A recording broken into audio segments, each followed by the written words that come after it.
Hello, everyone. Hi, and welcome very much.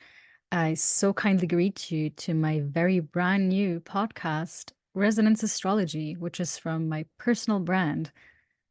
I am your host, Amia, and I am recording the very first episode on April 9th at around 2:31 p.m. Central European Time. We just had the solar eclipse in Aries yesterday, but it was quite on the evening here, so we didn't really get to see it as in the US. In any case, I am so excited to be having you here. And I made a series last year over on the Solar Astrology podcast where I went over the 12 zodiacal signs. You can still check out that series if you search for the Solar Astrology podcast on YouTube and or Spotify. It's a retired project now, and I'm taking things fully into my own hands now and decided to focus on my own personal brand, which has already been developing. It's called Resonance Astrology. It's already a thing on Instagram, but now I just decided to create like my very first and also own podcast and YouTube channel where I can share more personal stuff. And I just thought, what a great way to start a new 12-part series and to focus on the 12th houses over the next 12 months. And so, for those of you who don't really know me, as I already said before, my name is Amia. I'm currently 26 years old. I have been a student of astrology for well over 10 years now. It's been a while. It's been a while. Maybe more seriously that I've studied astrology, I would say the last like 4 years, but it definitely was a part of my life for a very long time now. And the way that I came into astrology, well, the first contact, or just what made immediate sense to me, is that I am a Scorpio because, I'm a Scorpio sun and Scorpio rising. So truly, the archetype resonated with me immediately. So every time I came across something about Scorpios, I like resonate quite deeply. Um, and then later on, actually, it's such an interesting story. But actually, when I was doing my 10th school year, which is like an extra high school year, you could say, that's maybe the best equivalent here in Switzerland. I could sign up for psychology lessons. And because there were so many people that signed up for psychology lessons, they decided to do like a extra group. And they basically just did an extra group for ast psychological astrology. And I was put into that group. So I feel like it was super fateful that I was put into that group. And it's even more crazy that I studied astrology for the first time in the actual public school system. If I'm looking back now, I'm just like, it's like very wild. Like that does not happen today anymore. And what's even more crazy is that like the school director was our teacher. So that's when I st dive more deeply into astrology and I realized, oh yeah, okay, I have this chart. But even when I was born, my mom did like a chart for me, but that's when I came across it personally more deeply for the first time. And the fun part is that I sucked so badly. I actually didn't understand anything um at all. And I kind of failed the tests that I had to do there, which is funny thinking now how knowledgeable I am. And then, I kind of forgot about all of it. And then really just the moon. I was so fascinated by the moon. And because I was a nurse, I I mean, I saw in myself how the moon influenced me. And then I just saw the people around me and the patients, especially how the moon influenced them. And I was just like, there's something to it. I want to learn more about the moon. And so my first book I got was Moonology by Yasmin Boland. And because obviously the new and the full moons are always in certain zodiac signs, that's how I started to learn more about astrology. But it really started with the moon off first. And that's kind of how I started to learn more about the zodiac signs. And then really, astrology for me truly is like a language. And I just started to gradually become more fluent in it. And it honestly was just happening and is still happening very naturally. I'm just adapting and taking in more and more. Nothing ever really felt forced. So that's also one thing that really made me fall in love with astrology because it just kind of came into my life in such a natural way. And I just gradually started to, yeah, learn more about it. And then, yeah, around 2020, I had a huge clash actually, philosophy wise with the whole outlook because the astrology that I was learning at that time was mainly based on like modern psychological astrology. And I was having a very rough period in my life, and things just didn't quite make sense or add up in that way. And I didn't really find any in-depth explanations, or better said, I realized that I don't really have any good explanations. Like, I can't really tell people why the astrology system is built up the way it is built up. Why is Leo ruled by the sun? Why do the new and full moons? Like, I didn't really have good explanations, and I really needed that solid basis. And then, I had my Jupiter return in Aquarius in my fourth house, which makes so much sense.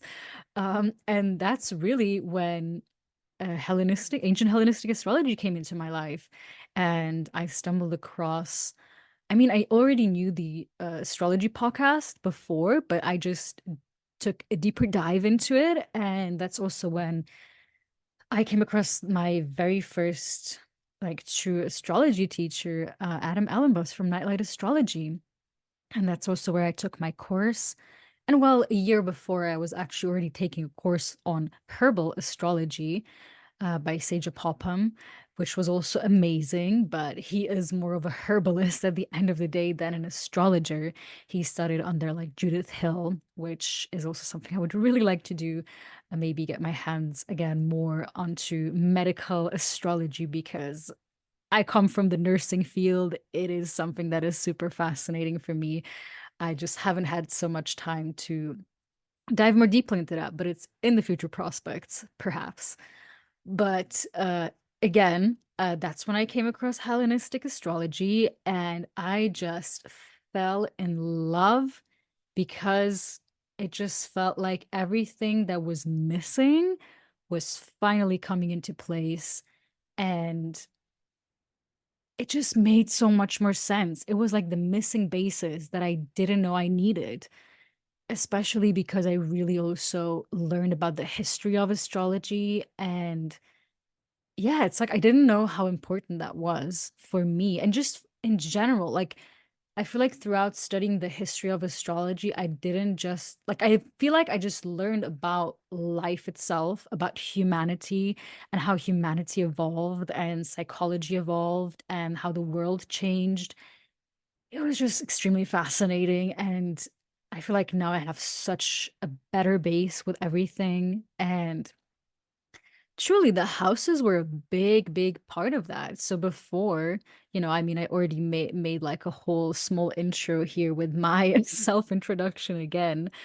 Um, but before I fully dive into the houses, I also want to take a few minutes to do like a preface on the houses because I want to say that like the house division debate is one of the longest ongoing debates in astrology. I mean, up until this day, truly. And there are just so many thoughts and opinions of many people on what the right house system is to use. So I would say the most popular ones are Placidus and whole sign houses. And Placidus is also the house system that I used when I first got in touch with astrology, and when I learned about my charts. And the way that I also used to learn astrology in the beginning was what we call nowadays like the astrology ABC, and that is where you basically correlate the houses to the signs and the planets. So you would kind of go something like this. First house equals Aries equals Mars, second house equals Taurus equals Venus, third house equals Gemini equals Mercury, and so on and so forth. And I do think while the system tries to make things easier, and that was also the reason why they implemented it, it was at a time where we did not yet have so many translations of the ancient texts. And I just feel like it wanted to make something easier that just cannot really be made easier. And for me personally, it just became like I didn't really understand the houses at all until I separated them, until I separated the planets as a thing, for its own, the signs and the houses, like completely apart. And I know that like this scheme of 12 signs, 12, like it fits so well, right? I know. But it made so much more sense, in all honesty, when I separated them, because also the topics, like it really took away the significations of the sign. I feel like the sign, like I learned to look at the signs in a much deeper way, and I learned to look at the planets in a much deeper way and the houses itself. Um, Before it was just like a big jumble of meanings and I didn't understand that. And again, what made it the meanings even more like jumbled for me was that I did use Placidus, and in the Placidus system, because in my case, my sun and rising are like 1 degree apart. So I have my sun in Scorpio at 23 degree and my rising sun at 24 degree. And in the Placidus system, the first house starts from the degrees of the ascendant, which puts my house, which is just 1 degree apart, in my 12th house, not my first house, even though it's still in Scorpio. And because of that, literally all my planets are in different houses if I use the Placidus system, except like Neptune, that is in Capricorn at 27 degrees. But the rest, all completely different. So I had to make a complete switch from a system that I was very used to. And then it just made so much more sense because essentially the whole sign house system, as the name already implies, is that you use the whole house, the whole 30 degrees of a sign from beginning to end. So the whole house starts from 0 degrees of Scorpio and ends at 30 degrees of Scorpio. And then that's just like, in my case, that would be the first house because I'm a Scorpio rising. And then the whole second house starts at 0 degrees of Sagittarius and ends at 30 degrees of Sagittarius. Um, and in that way, it is also convenient because it is easier. Like if I if I know that somebody is a Scorpio rising in that sense, if they say they have Venus in Capricorn, I would immediately know it's in their third house. I would not have to guess, like in Placidus. Oh, is it the second house? Is it the third house? Is it maybe already in the fourth house? So in that sense, it made it a lot easier for me, and especially because I started to see the rulers, so the planetary rulers of each houses. So the whole first house, and I use traditionally rulers. Um, Whole first house ruled by Scorpio, which is ruled by Mars. So Mars is the ruler of the first house, and also in my case of the sixth house, because Aries is my whole sign sixth house.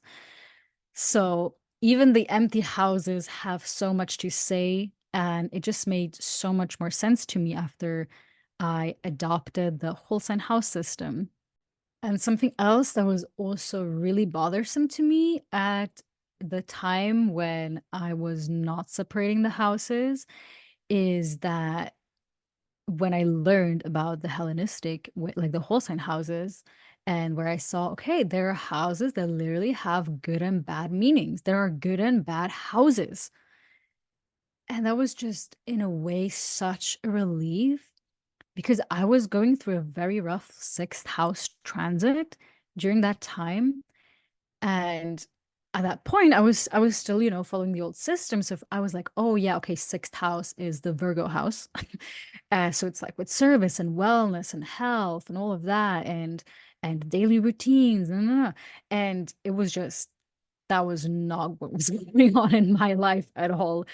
Uh, there was obviously many things that were going on, but when I saw that, the sixth house is a difficult house and is associated yes, with service, but more so the labor, like the strenuous hard labor that involves sacrifices that is so often has to do with persevere. And it also has a lot to do with injuries and illnesses and not just health and wellness. I was in a way relieved because before I just felt like I very much spiritually bypassed my experience because I tried to make sense of something that was so hard when in reality I just needed it to confirm. It wasn't confirming that. So I was like, oh, I'm doing something wrong, something is wrong. But yeah, so adapting that and just I just really like the more sober approach. I really, really needed that at that time. So I was so happy when I learned that there are good and bad houses, or more pleasant and unpleasant houses. But in ancient astrology, they really said like there are houses that are called good fortune and bad fortune, and good spirit and bad spirit. So in a way, it's really raw to reality, and I appreciate that way more. It made my practice way more grounded. So thanks to ancient astrology, I really had a good framework that actually made sense with its explanations. And I finally understood why things correspond the way they correspond. And again, looking at the houses purely from a standpoint as viewing them as only houses that are topic significators, it was so much easier to put it all together. And again, also I said it before, but I feel like it's just a great disservice to the signs and the planets because it also takes away of their depth and symbolism. At least it did for me. Just for example, taking in, Sagittarius, not just the ninth house, because the ninth house signifies long distance travel. And it just does not mean that all Sagittarius wants to constantly travel or that your ninth house is a Sagittarian house in that sense. So the ladder system always made me very confused. And especially also when I was listening to forecasts, because usually forecasts, no matter what house system they follow, they usually go from the whole signs. And I was always just so confused because I was like, They're talking about Aquarius in the fourth house, but like my Aquarius placements are in the third house and it's like divided in the middle. So I don't really get what I should listen to. Yeah, so that made me confused. And yeah, as I mentioned before, the most popular houses are Placidus and Whole Sign. There are actually much more house systems. And essentially, the houses are built upon different ways we divide the sky.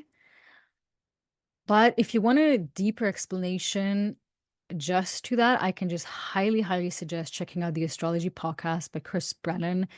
He has amazing in-depth videos on this topic where he goes like in depth and explaining how the house divisions come to play and how it's all made.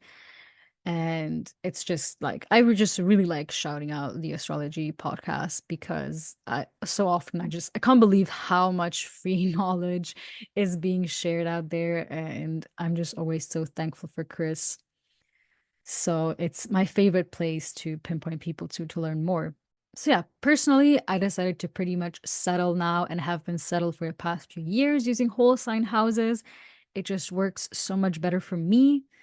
It's also something I always tell and inform people about before I do a reading, as it's just always good to inform people because some might go to a different astrologer or have been to different astrologers, and it can be different seeing your chart with a different house placement or just your placements in different houses.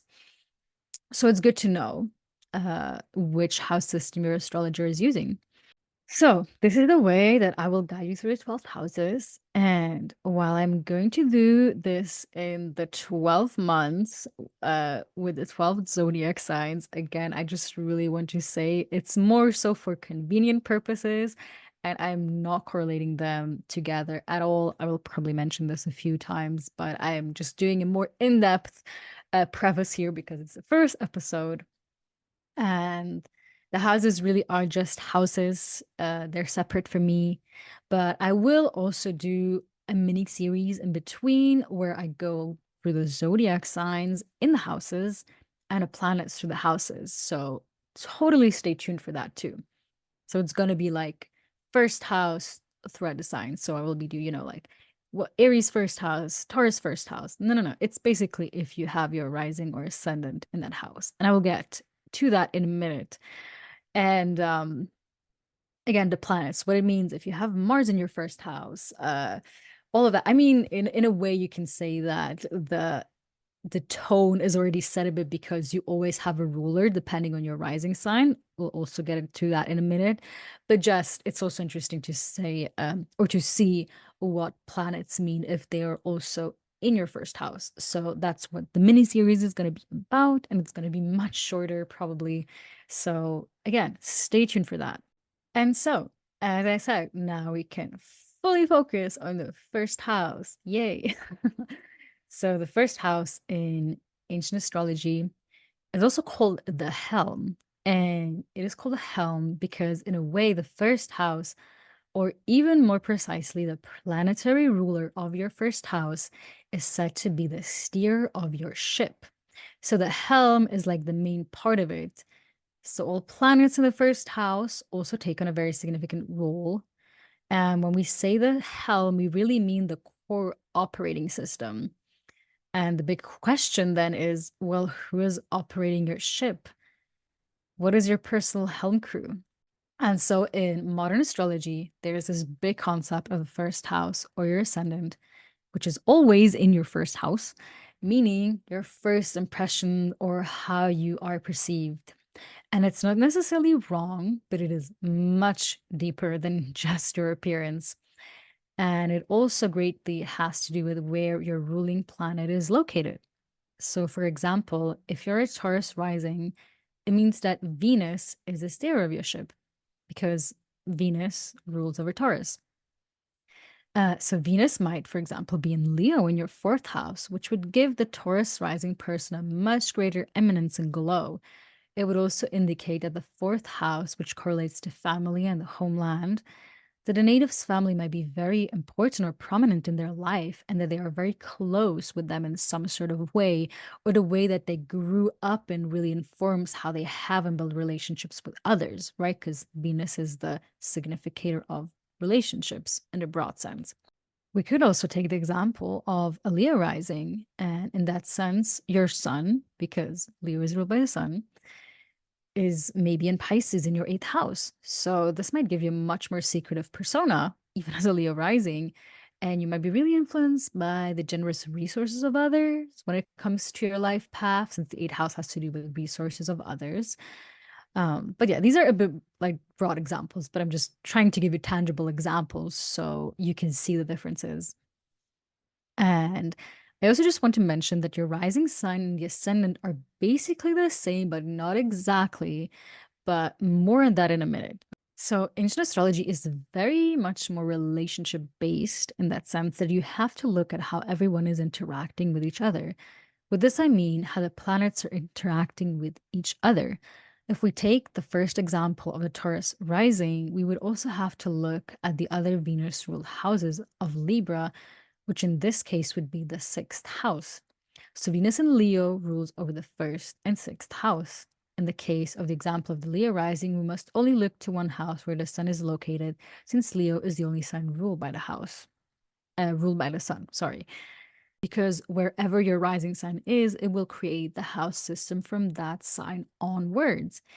This is why the exact birth time is so important, and also why it must be exactly as possible, because it can really change your whole house system depending if you are one or the other rising sign. Your rising sign is a sign that was rising in the sky at the time you were born. So, actually, wherever the sun was rising at the time you were born. And yes, even at night, just because it's night, the sun is still somewhere. So while the ascendant is your rising sign, the ascendant is the more specific version of it. While me and another person and many other people are Scorpio risings, we each have our ascendant at different degrees of Scorpio. The ascendant is an exact degree of the rising sign. So you can say that Leah is a Pisces rising with her ascendant at 80 degrees of Pisces. While many use these terms interchangeably and mutual a lot, it is important to make this distinction here.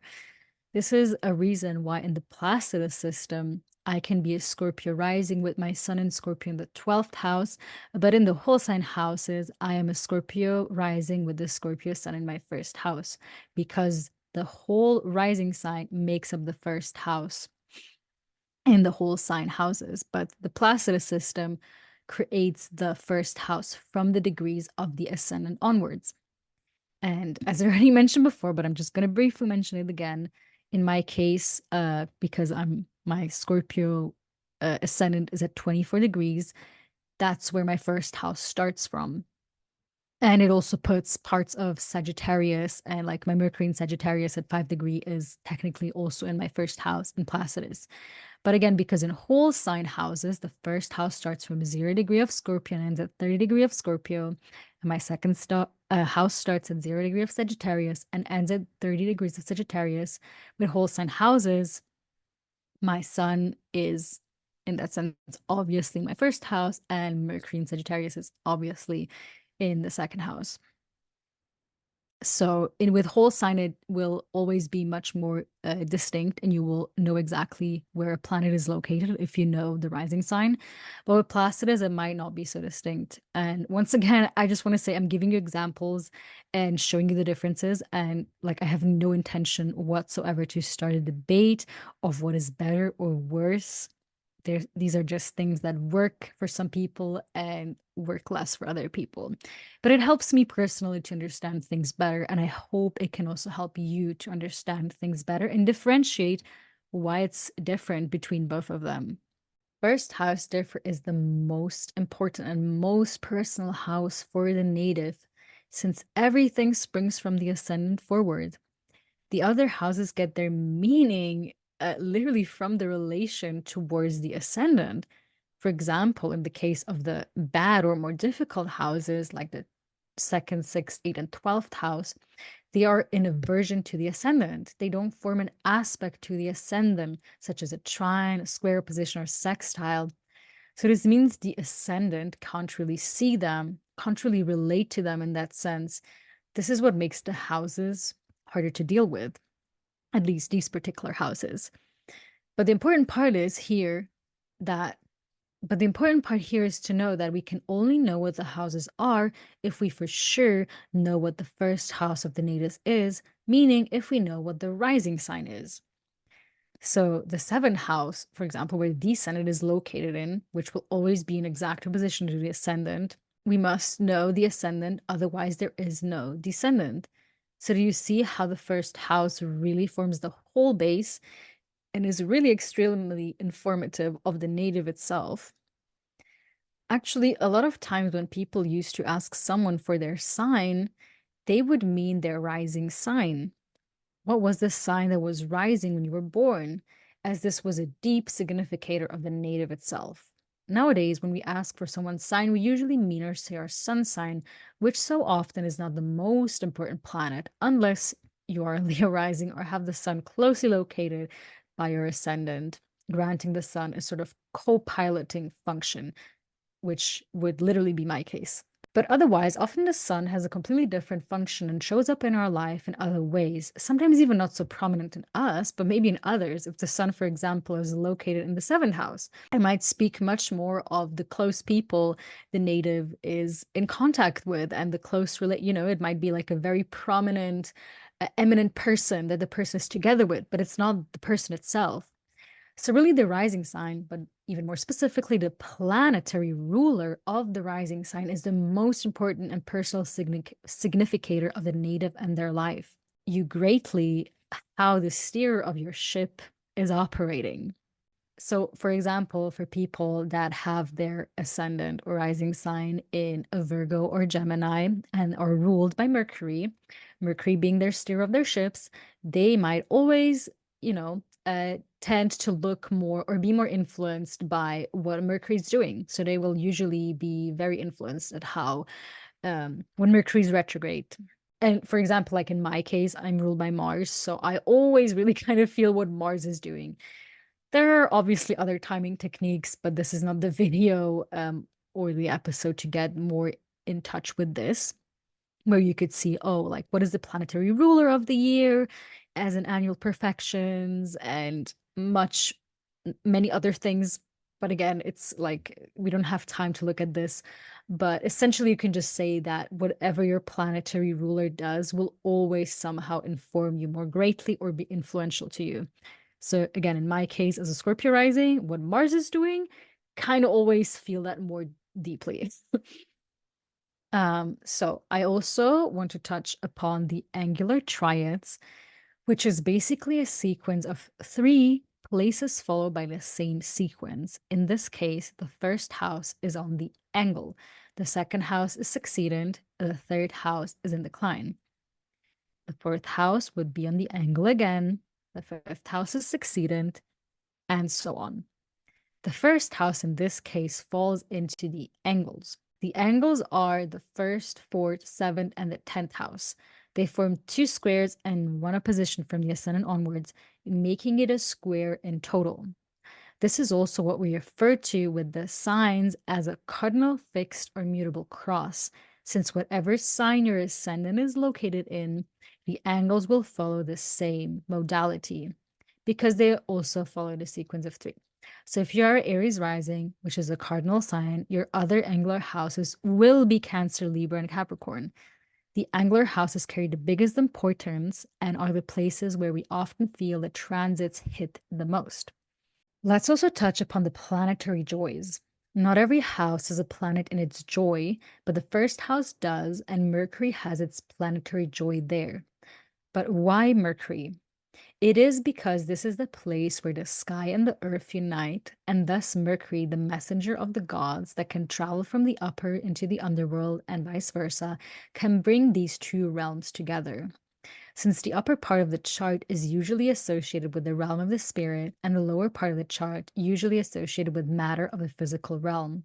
In the whole sign house system, the first and the seventh house contain both, since the ascendant is located somewhere in the middle, usually, which brings the signification to an even more or bigger depth. And actually, you could say, and we can briefly touch upon this too, is that from the ascendant, well, depending, I guess, where the sun is located in, it will dictate if you have a day or a night chart, or what in ancient astrology you would call sect. Sect as literally in a group. And so depending on if your sun is below or above the ascendant or descendant on the other side, you were born during daytime or nighttime, sometimes it's a bit more easier. In my case, I was born during the sunrise. And if I would have been born a bit sooner, I probably would have had a night chart. But in this case, I have a day chart because the sun is above my ascendant. And in this way, the sect light is the sun, and the other two planets that are in the day sect are Saturn and Jupiter. And in the night chart, the moon would be your sect light leader in that sense, and Venus and Mars would be part of the team. But because this is like a different topic, I don't want to get too much in depth for this, but more so, I'm making this example to say that once again, your rising sign is so important. It forms the basis of everything in your chart, even if you have a day or night chart. So really, it's just another way to say you need to know your exact birth time to be able to find all of this out. And the first house is sometimes also called a place of life, referring to the physical and biological life. Some astrologers believe that the soul entered the body at the moment of birth through the hour maker, which is referring to the hour rising sign. So, in a way, the first place is the entry point into physical life, the incarnation. This is why it is also associated with the native's body and things related to health, physical constitution, often even the appearance. So, what happens if planets are transiting your first house? Well, the houses really only begin to make sense when we bring in transit because they are topic markers. And when planets begin to move, they get activated.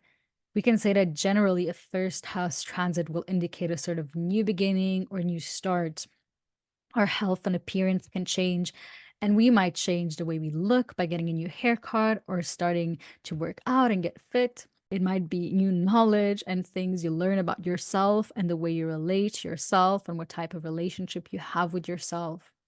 Depending on what aspects are forming, this might be changes in more pleasant and inspirational ways, but there also might be hard and forced changes. Like, for example, if you get into an accident and need to get an operation that completely changes the way you look and interact with yourself. It depends on so many other things, but overall, this is the general topics of the first house that become visible and weave into your life story once transits start to happen. And with this, I am concluding what I have said about the first house. And as I mentioned before, I will make a separate and shorter video where I go over the signs and the houses and the planets and the houses, which will give you a deeper insight into how you can apply this in your personal life. For this will conclude my talk on the first house. And I would like to thank you so much for sticking around until the end. I really, really, really appreciate if you took the time and energy to listen, and I hope it was informative. If you want to stay in touch, please make sure to subscribe to Resonant Astrology Podcast on Spotify and YouTube. For now, I'm only doing this format because I feel more comfortable. Eventually, I might show my face, but it will still probably take a while. So, if you enjoyed the episode, please leave a like and share it if you found it useful with somebody else that might find it useful. If you want to follow and contact me, you can also find me on Instagram at Resonance Astrology or on my website, resonanceastrology.com. I am open for bookings, but since I'm still starting out small, please reach out over Instagram DM or shoot me a mail at resonanceastrology@gmail.com. I'm doing most of my readings donation based, so it's more so open up to you. There is a price range, but like we can discuss that over mail. So if you're interested, please just don't hesitate. Or again, just follow me on Instagram and see what I'm up to. So please stay tuned for the other parts, and I wish you a lovely and pleasant day. Bye.